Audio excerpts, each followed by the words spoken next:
Halo bunda semua, assalamualaikum. Kita nostalgia sama kue yang satu ini yuk bun.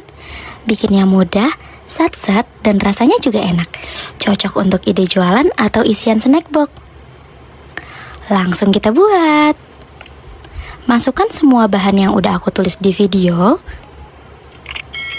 Kita mixer semua bahan sampai mengembang dan putih berjejak.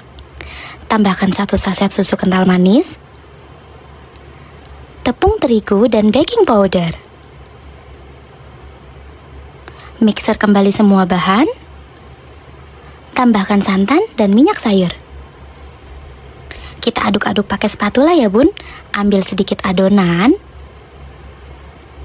Kita tambahkan pewarna makanan coklat. Panaskan cetakan dan olesi dengan margarin. Tuang adonan sampai penuh ya bun. Lanjut kita buat motif seperti ini.